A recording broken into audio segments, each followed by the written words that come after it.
Hey there everyone, Timmy M70 here, and yeah, I know. It's been way too long since I've made a video, but hey, rest assured, I'm still here, I haven't dropped off the face of the earth, and I am desperately trying to find the time to make some more content for you. So anyway, that's pretty much it, let's get right to it. Now, I've been playing destroyers an awful lot in the world of Warships recently, and the fact that 3 new ships and a new sub-branch were added to the Soviet destroyer line may have had something to do with it. And that also tells you how far behind I am right now, since those changes came in update 0.6.2, and, well, if you're watching this video on the day it was released, update 0.6.3 has just been released. So, yeah, what can I say? But speaking of Soviet destroyers, today's replay is from my friend Destroyer Hagikaze, who is in the Tier 6 destroyer Ognavoy. Now, you can't get this ship anymore, at least not at this tier, since it has since been given better torpedoes and has been bumped up to Tier 8 in that shakeup I just told you about. Hagikaze is in a standard battle on the map Strait and is heading south toward the enemy base to spot and harass enemy ships who decide to stick around.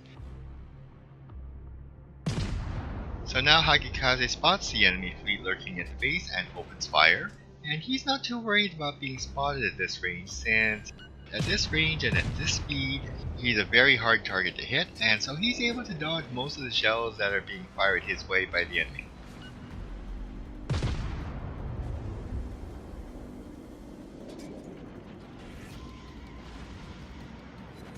The bombs from that dive bomber squadron? Not so much. So he puts that fire out and keeps shooting at the enemy ships.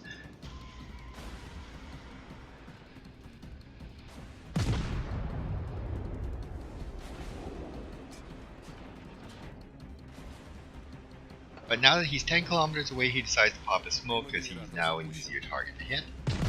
But still keeping up the fire on both the Leander and the Cleve. And since you're still firing on his position, Hagikaze can actually see them through the smoke because they're being spotted by the nearby friendly battleship. And while all this is going on, the rest of Hagikaze's team up by the friendly base have all decided to lemming train down to the southern end of the map to join in the fun, but unfortunately, nobody has thought to stay behind to defend the base, and, spoilers, that's going to come back to bite them in the butt a little bit later.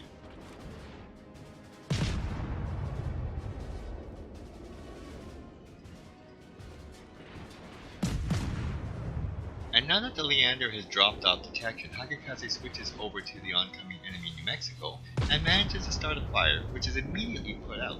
So if Hagikaze can get another fire started, that's going to stick until the repair party consumable, or the damage control party consumable, gets off cooldown. Incoming torpedoes! Over onto the starboard side, Hagikaze guns the engine, tries to get out of there, not good enough. He takes one, shaves off about 2/3 of his hit points, and there's the culprit right over there, enemy Mutsuki. Okay, the gloves are off. He guns the engine and gets out of the smokescreen to chase this destroyer down.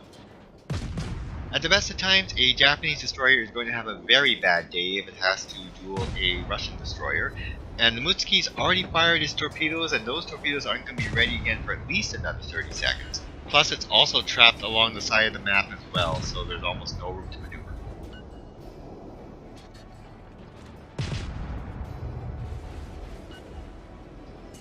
He's been set on fire. This should do it. There we go. Mutsuki goes down for kill number 1. Normally he would have attracted a lot of unwanted attention in this duel, but a friendly Mutsu class battleship has decided to take the other 4 enemy ships in this area, and well, oh, scratch one Mutsu. You knew that was coming.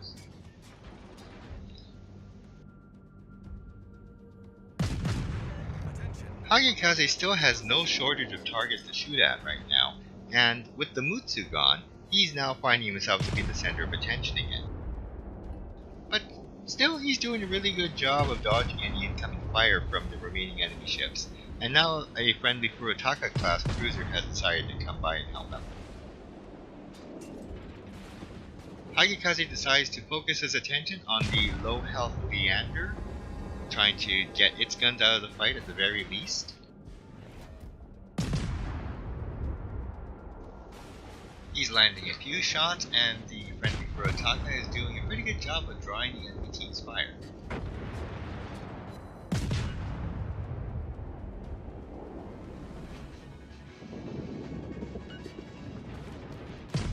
Incoming fire from the Leander, that didn't miss by much, but he takes out the Leander for kill number 2.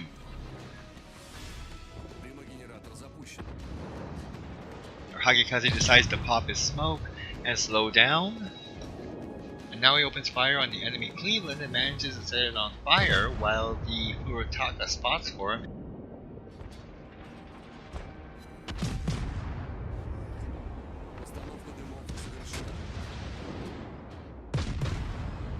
Speaking of the friendly Furutaka, what the heck is he doing? Well, let's sail in front of the perfectly good smoke screen and expose myself to fire from 3 ships. Yes, okay. I really don't know what he was thinking, but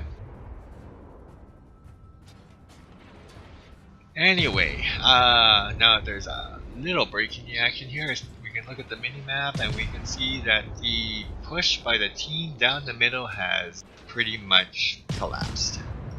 They've lost most of their fleet. They are down. They're down 8 ships to 5 now. And they're being capped.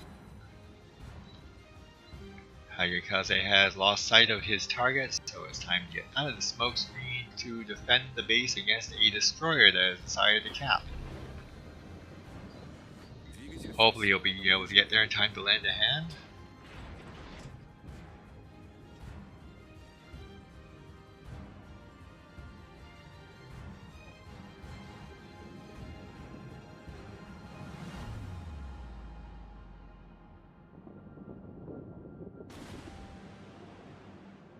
Now he manages to avoid some incoming fire, but now that he's stopped firing his guns, he's able to drop off detection and escape for now. As he heads up the passage on the eastern side of the map, with those 3 ships in hot pursuit, we see the friendly Bogue, and the Bogue is not in a very good position. Even if it was facing the other way, the Bogue is one of the slowest ships in the game, so it's going to get chased down and sunk pretty quickly. Friendly Congo has decided to turn around and try and defend the base as well. Actually, there are 2 Congos on Hagikaze's team, one on the eastern side, one going up the middle. Turning around and trying to help out there. We see 3 enemy ships in the friendly cap circle here.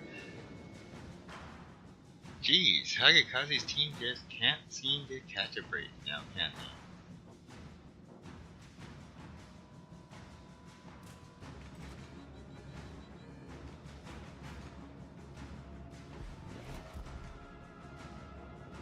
And the Congo in the middle goes down, so it's just Hagikaze and the Congo with him against 3 ships here.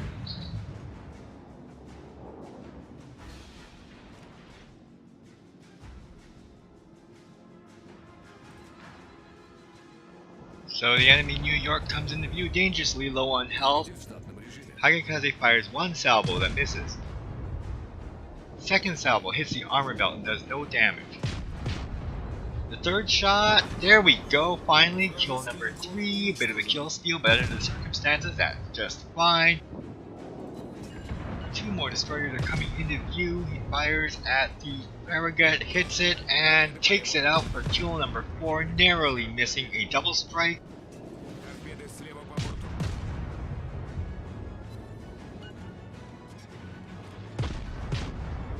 The Hatsuharu is on dangerously low health as well and is on fire, and the Congo secondaries take it out. Oh well.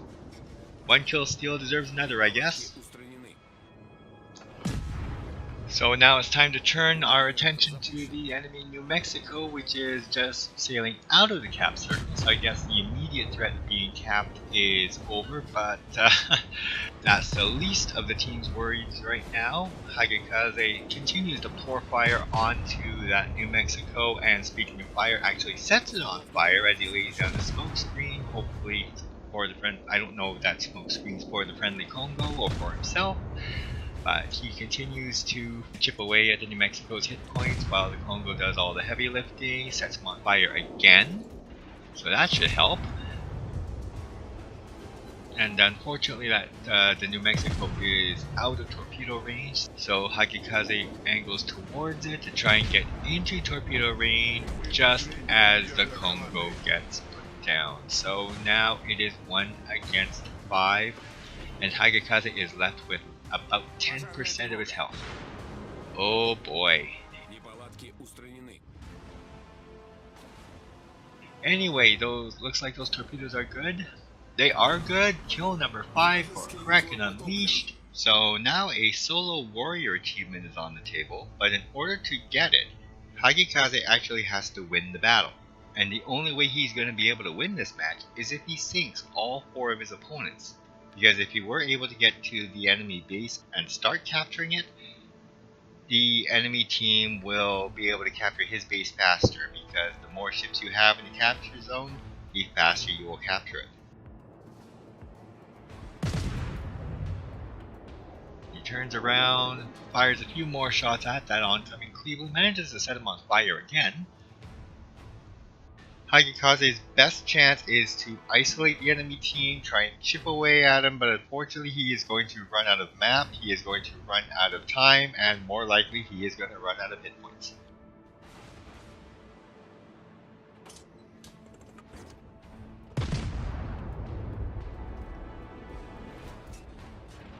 Now, seeing as he's down to about 10% health, winning the game outright is probably not going to happen, but at least we can see if he's going to get at least 1, maybe 2 more kills. He takes 1 more shot, and now he's within 1-shot territory, so it doesn't look good.